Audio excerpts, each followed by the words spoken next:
A forest goes silent before anyone understands why. No warning label appears in the sky. No creature knows an empire is ending. A tiny mammal hides under roots. A giant dinosaur keeps breathing in the dark. And above them, dust begins stealing the sun. But this story does not begin with the asteroid. It begins much earlier. It begins after an even greater disaster. Before dinosaurs ruled the world, Earth had already been broken. Around 252 million years ago, life suffered its deepest wound. Scientists call it the Permian-Triassic extinction. Many people call it the Great Dying. The name is not an exaggeration. Oceans lost most of their living communities. Land ecosystems were shattered. Forests collapsed. Food chains snapped. The planet did not look ready for a new empire. It looked exhausted. This is the first hidden lesson of dinosaurs. They did not rise from a paradise. They rose from wreckage. The world after the Great Dying was hot, unstable, and difficult. The supercontinent Pangaea stretched across the planet like one enormous scar. Far from the coast, the interior was dry and harsh. Rain could be rare. Heat could be punishing. Many familiar animals were gone forever. The survivors did not inherit comfort. They inherited empty space. That empty space mattered. Evolution often begins quietly after catastrophe. At first, no one would have called dinosaurs rulers. They were not mountain-sized giants. They were not thunderous monsters. They were small, fast, and easy to overlook. The early Triassic world belonged to many strange reptiles. Some looked like crocodiles. Some resembled mammal cousins. Some walked low to the ground. Others experimented with new ways of moving. Among them were archosaurs. That name means ruling reptiles. It was a fitting name, but not yet for dinosaurs alone. Archosaurs included the ancestors of crocodiles.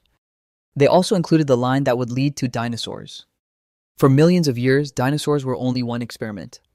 Not the biggest, not the most obvious, not the guaranteed winner. That is the quiet part. Evolution does not announce its future champions. It tests body plans in difficult worlds. One important difference was posture. Many reptiles sprawled outward. Their legs came from the sides of their bodies. Early dinosaurs moved differently. Their legs stood more directly under them. That changed everything. It made movement more efficient. It helped with speed. It helped with endurance. It gave them a new mechanical advantage. Small advantages can become giant histories. By about 230 million years ago, true dinosaurs had appeared. In what is now Argentina, fossils reveal an ancient community. There were animals like Herrerasaurus. There were small, agile predators. There were early forms testing the dinosaur design. Some were about the size of a large dog. Some were closer to a human in length. None of them looked like the later legends. No Brachiosaurus yet. No Triceratops yet. No Tyrannosaurus rex. Only the beginning. A body plan. A chance. A changing planet. The Triassic was not gentle. Pangaea began to pull itself apart. Deep cracks opened across the supercontinent. Volcanoes released gases on a massive scale. Climate systems shifted again. Life was forced through another filter. Around 201 million years ago, another mass extinction struck. Many large competitors disappeared. For dinosaurs, this disaster became an opening. Not because they planned it. Not because they were invincible. Because they survived when others did not. After that, the world changed ownership. The Jurassic opened like a new stage. The broken supercontinent slowly separated into new land masses. Coastlines expanded. Moisture increased in many regions. The world became greener. Forests spread. Ferns, conifers, cycads, and ginkgos filled ancient landscapes.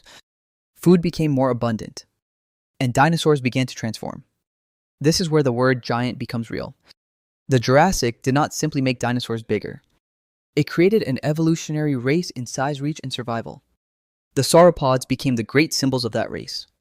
Animals like Diplodocus stretched across the land. Apatosaurus carried massive bodies on pillar-like legs. Brachiosaurus lifted its neck toward high vegetation. These were not just large animals. They were walking ecosystems. Their footsteps changed soil. Their feeding shaped forests. Their bodies forced predators to evolve new strategies. A sauropod was not easy prey. A healthy adult could be too massive to attack casually. Size became armor. But size also created problems. A huge body needs oxygen. It needs support. It needs efficient movement. Sauropods solved these problems in remarkable ways. Many of their bones had air spaces. That made parts of the skeleton lighter. Their breathing system was likely bird-like in important ways. Air sacs helped move oxygen efficiently. Their long necks gave them access to broad feeding zones.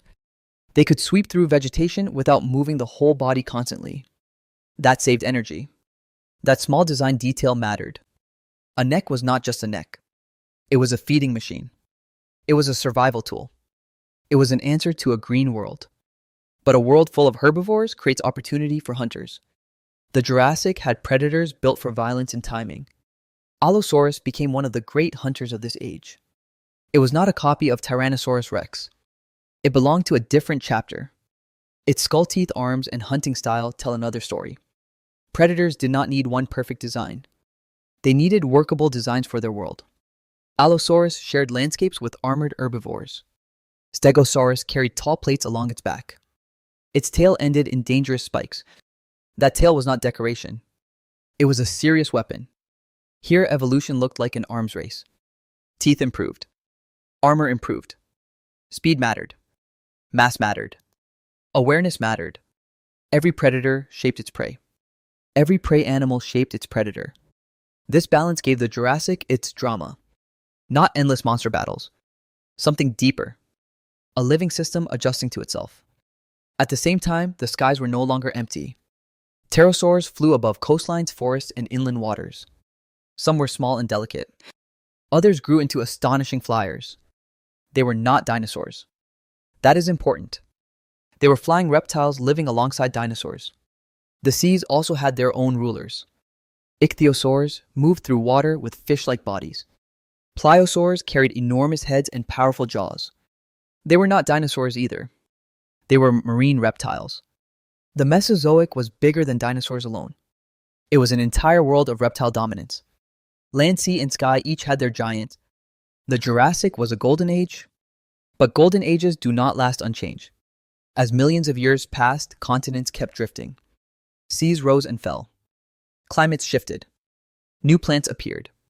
New relationships formed. Then came the Cretaceous. This was not the fading end. It was the most diverse chapter. By the Cretaceous, the continents looked more familiar. They were not identical to today. But the old single world feeling was gone. Separation created isolated evolutionary laboratories. Different continents produced different dinosaur communities.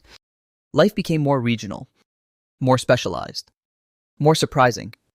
Flowering plants spread during this time. Their arrival changed landscapes in ways still visible today. Flowers change food webs. They change insects. They change seeds, fruits, and habitats. The dinosaur world was becoming more colorful and complex. And dinosaurs themselves were not always scaly giants. Many had feathers. This idea once sounded strange to the public. Now it is central to modern dinosaur science. Feathers did not begin only for flight. They could help with warmth. They could help with display. They could help animals signal to each other. A small feathered dinosaur may have looked more like a strange bird. Not like the smooth-skinned movie monster many people imagined. Velociraptor is a good example. It was not the oversized creature popular films made famous. Real Velociraptor was smaller.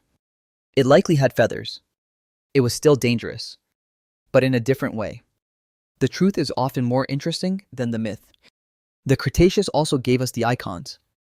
Triceratops stood with 3 horns and a massive frill. Parasaurolophus carried a long crest like a living instrument.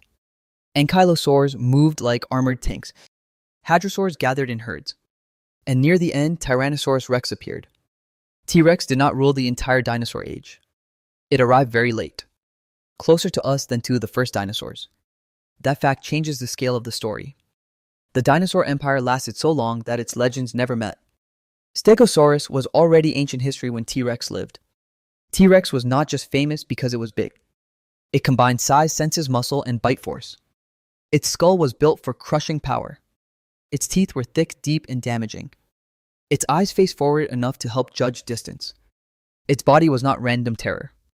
It was a working predator design. But even T-Rex was not a simple villain. It was an animal. It needed food. It avoided unnecessary injury. It lived in an ecosystem with risks and limits. One of its great neighbors was Triceratops. Their fossils suggest they shared the same late Cretaceous world. One carried crushing jaws. The other carried horns, mass, and defense. Their possible encounters became legendary. But the real drama was ecological. Predator and prey were locked inside the same system. Neither side was evil. Both were solutions. Meanwhile, some dinosaurs pushed size to the edge again. In South America, giant titanosaurs walked across Cretaceous landscapes. Argentinosaurus may have reached extraordinary mass. Exact numbers remain debated, but its scale was almost beyond ordinary imagination. A living animal that large turns biology into engineering. Bones, muscles, lungs, blood flow, and feeding all become challenges. Yet evolution found a way. For a moment, life seemed almost limitless. To feel the scale, imagine a clock for the dinosaur age. At the first minute, the pioneers are still small. They moved through heat, dust, and dangerous competition. For a long time, nothing guarantees their future. Then the Triassic ending clears the board. The Jurassic expands the stage. The Cretaceous fills it with color, flowers, feathers, and giants. This was not one simple world. It was a long sequence of changing worlds. A dinosaur from the early Triassic would not recognize late Cretaceous Earth. The plants were different. The coastlines were different. The competitors were different. Even the air of the story felt different. That is why dinosaurs are often misunderstood. People compress them into one picture. A roaring predator. A swampy jungle. A giant tail dragging behind. But the real history is much wider. Dinosaurs lived through continental breakup. They lived through rising seas. They lived through new forests. They lived through the spread of flowers. They lived through countless local extinctions and recoveries. Their success was not one trick. It was adaptation repeated again and again. Some became huge browsers. Some became fast hunters. Some became armored defenders. Some became beaked plant eaters. Some became feathered, agile, and bird-like. Some eventually became birds. That range is the real empire. Not just size. Not just teeth. Variety. Variation is what made them powerful. It also makes their ending more tragic. This is why a timeline matters. Without time, dinosaurs become a single costume. With time, they become a living history. Their rise was not instant. Their rule was not simple. Their fall was not a moral lesson. It was nature under pressure. It was chance meeting design. It was survival meeting catastrophe. The asteroid did not erase a tired dynasty. It struck a world still full of experiments. A world still inventing new forms. A world where life had not finished speaking. That is what makes the ending feel so sharp. The dinosaur empire was not dying from weakness. It was still diverse. It was still adapting. It was still filling the world. Then the sky changed. About 66 million years ago, an asteroid struck Earth. The impact site is now linked to Chicxulub in Mexico. The object was roughly 10 kilometers wide. It hit with unimaginable energy. The first minutes were local apocalypse. Rock vaporized, firestorms ignited, earthquakes shook the crust, tsunamis raced across ancient seas. But the worst damage did not stop there. Dust and aerosols rose into the atmosphere. Sunlight weakened. Photosynthesis collapsed in many places. Plants suffered. Plant eaters suffered. Predators followed. A global food chain can look powerful. Then one broken link reveals its fragility. Large land animals were especially vulnerable. Many animals over about 25 kilograms disappeared. Non-avian dinosaurs vanished. The great bodies that once ruled forests and floodplains were gone. An empire of more than 160 million years ended. Not slowly enough to understand itself. Not dramatically enough for witnesses to name it. Just biologically, chemically, and physically. The world became darker. Then quieter. Then different. But extinction is not always a full stop. Sometimes it is a comma written in bone. Small animals survived in burrows, water, seeds, and shadows. Some mammals endured. Some reptiles endured. Some amphibians endured. And one dinosaur lineage endured too. Birds. Modern birds are living dinosaurs. More specifically, they descend from theropod dinosaurs. That means dinosaurs did not disappear completely. The non-avian dinosaurs died out. But the avian dinosaurs continued. A pigeon on a sidewalk carries that inheritance. A chicken in a yard carries that inheritance. A hawk turning in the sky carries that inheritance. The age of dinosaurs never vanished as cleanly as it seems. It changed shape.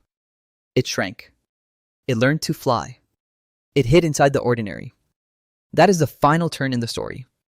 The greatest empire in natural history ended. Yet its descendants still cross our windows every morning. Dinosaurs teach us that dominance is temporary. They teach us that survival is not always about strength. Sometimes survival belongs to smallness. Sometimes to flexibility. Sometimes to being overlooked. They rose after disaster. They ruled through change. They fell under a darkened sky. And still a trace of them sings at dawn. When you hear a bird outside, the story is not over. It is only speaking in a smaller voice.